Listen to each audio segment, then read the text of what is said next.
Landon, with Landon and JD in particular, what kind of a blow is that to not have them? Well, it's, obviously you like to have them out there, but we'll see what we got, and we'll go from there. What do you lose without those guys in there? Well, you use the veteran players that have been playing for you.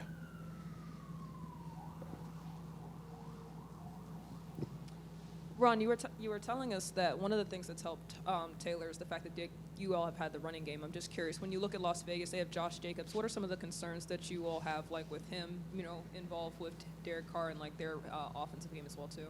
It's pretty much the same thing. I mean, when you run the ball very effectively, your play action becomes even better. They have to honor both of them. If they don't, it could work to your advantage. So we've got to be good. We've got to be able to, slow their running game down, obviously, because we understand, we get it, how important good play action is. And then Derek Carr, in the losses, all 5 losses, he's taken a couple of sacks in addition to having several turnovers in those games. What can you all do to create the circumstances to help you guys get to victory by creating those things? Well, probably the biggest thing, obviously, is as you're asking, is we've got to get pressure on the quarterback. We can't allow a guy like that to stand back there. He's got a good arm. He sees the field very well. That's one thing you see. He does see the field very well. So you've got to keep him under pressure so he doesn't see the field as well as he'd like to.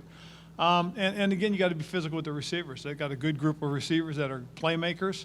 But the big thing we have to do is we've got to, again, get after, I think, the quarterback more so than anything else.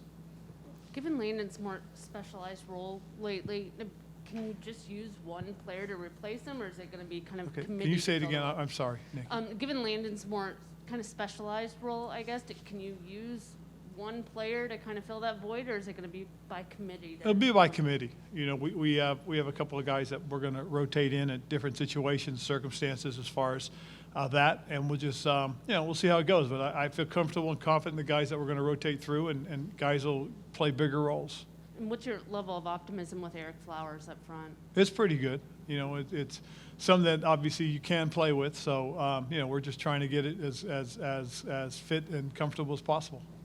You talked about the cohesion of especially those 3 safeties being a part of their growth. How do you kind of try to ensure that the communication has, is continuity, I guess, when you do use that committee role?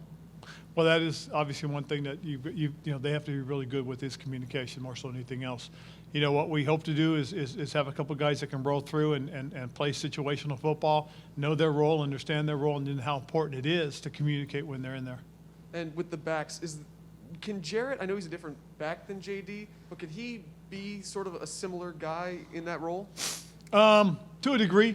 I think the guy that's going to be able to step up and help us as well will be Wendell. I think his skill set is similar in a lot of respects to what JD does well. I wanted to ask about Benjamin St. Juste. I know he's in the protocol, so you can only talk about so much, but this is his 3rd time in the protocol. Just how is he doing from like a life? He's doing fine, but I think this is only the 2nd time, isn't it? Is it? I think it's the 3rd. Okay, Not well, the- I yeah. can't talk about the protocols. Okay, sure. I was just wondering, like, if you were concerned about him at all. Or Always anything concerned. Yeah. And then with Eric Flowers, if he can't go, how have you seen Sadiq Charles' progression at guard? Because he's played a lot of tackle. I know position flex is a big thing, but how do you think Sadiq Charles has progressed at left guard? Oh, I think Sadiq will be fine. I really do. I think he's a guy that has shown that he has the ability to play either guard or tackle and on either side. So we feel very comfortable. If he's got to go, he'll be fine.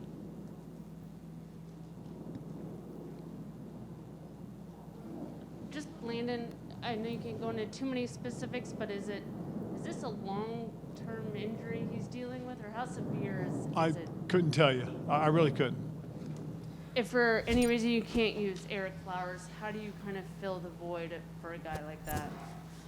One of the things with the guys in our room, everybody practice every spot. We tell everybody every day, have a starter mentality. Guys get the reps. Guys understand that going in, that things can happen during the course of the season, that you have to be ready. Coach will go back and evaluate and just see where we at, and then one of the young guys will step up if that's needed. If not, we'll keep it moving.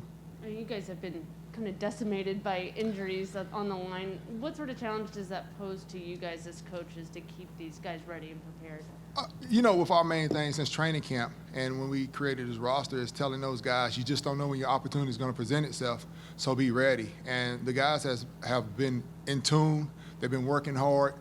Just because they know, as the last couple of weeks, as you can see, a guy go down, you have to step up and be ready. Putting it on the line for your teammates is the biggest thing, and just being ready. And the guys have responded very well to that. This is for us, go in there with that same mindset of whoever's the next guy, just be ready to go. When you think about what makes an effective run game, how do you kind of separate the ability of the offensive line to block and the skill of the running backs to hit the holes to do everything that they do as well? The repetition, talking, the communication is key. Before you even step out there, communicate, knowing what we're trying to do, the blocking angles, what the defense is trying to do, and what their, the concept and how they're playing us in certain blocks. Everybody got to go in there on the same page. And for us, it's coming off the ball and being physical. A lot of times our running backs make us right because they run so hard and they run downhill. And when you have that, that just go. Those guys, after a play, look at each other and they want more. And that's exciting for offensive linemen and run game, running backs, for it to keep giving more, keep blocking harder, because you never know when that big play is going to happen. What was it like last week being on your fourth string center? Man, that was tough, but and like I said earlier, that's someone stepping up. Keith stepped up. That's something ideally you don't think about, losing anybody. It happens in this game, but just losing a guy and having to step up and go, he was ready to play, and the guys rallied around him, and we just kept going. Ron has talked about kind of the offense coming together during the bye, like the coaching staff and agreeing to run the ball more. Just, what do you remember about that conversation, if you were part of it, and just the decision to go that route? If Flo, we have a big, strong offensive line that's talented. Those guys can pass block and run block. For us, just giving them a chance and going out there and let them do their thing. We have a good stable of running backs, young running backs that can run the ball really well. And you're just putting it together. You got to take what the defense gives you. You see something that works well, you keep building upon it, and that's all we did. Every week we're building upon the little things and correcting mistakes, and we got to keep building upon it as the season continues.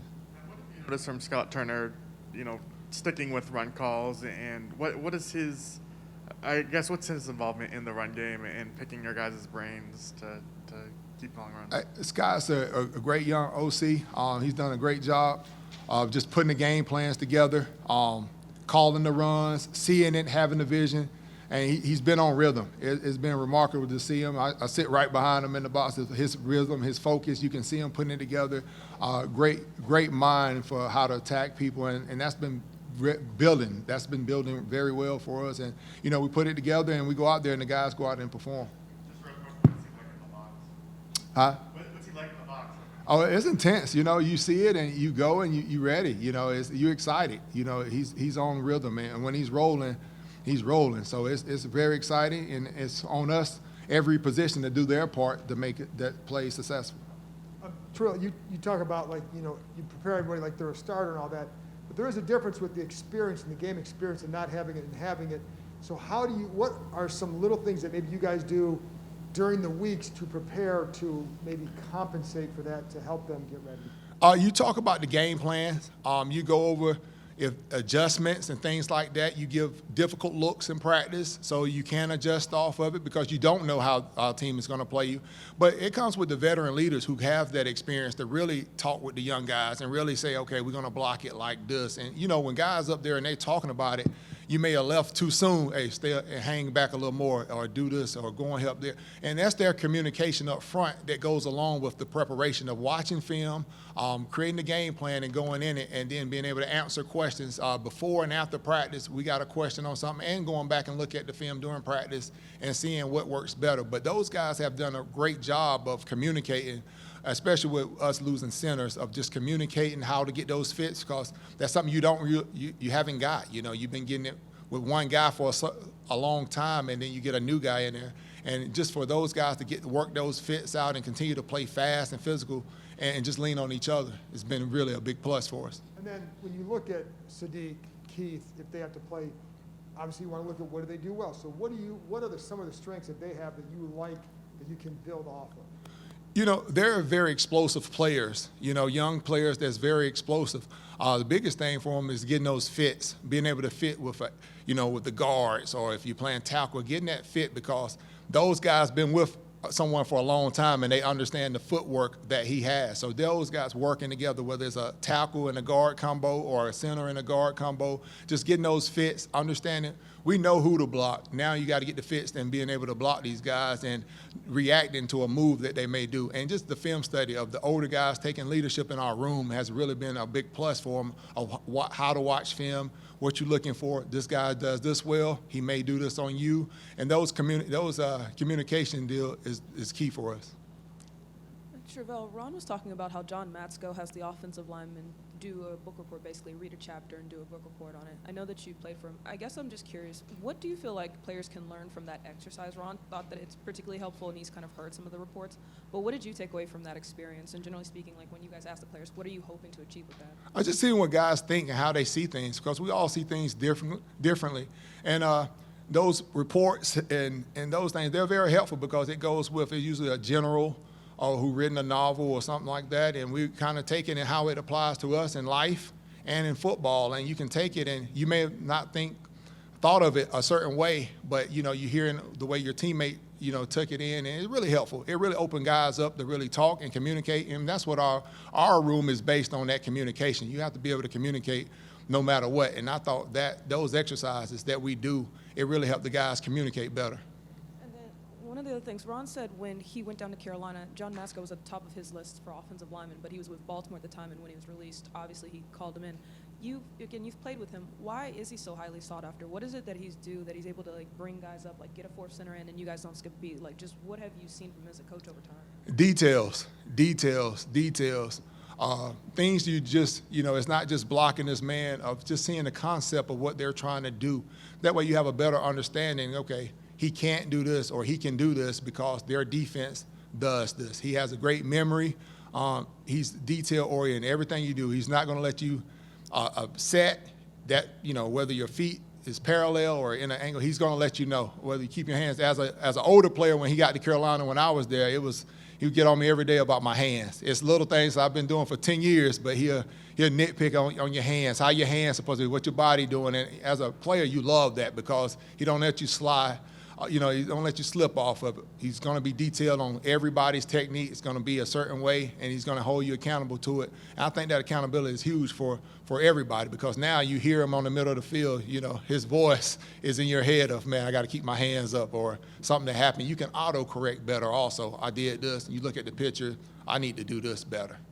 And then just my last thing is that Ron has talked about how having a strong running game can help a quarterback have some of their better games, even if they don't have a ton of yards and things of that nature. For you guys in a game as offensive linemen, where can you sort of see like a quarterback maybe getting more confident when he has the support of the running game helping him out there? It's huge in anything you do, whether it's play action or run action. In your pass pro, it slows guys down because you're able to have success running the ball. It makes guys step up, but it slows it down. You know, you're able to get some things, and you're able to, you know, settle down a little more and just play football. But for us up front is continue to work, make sure whatever play is called, go out there and do our best and make it happen.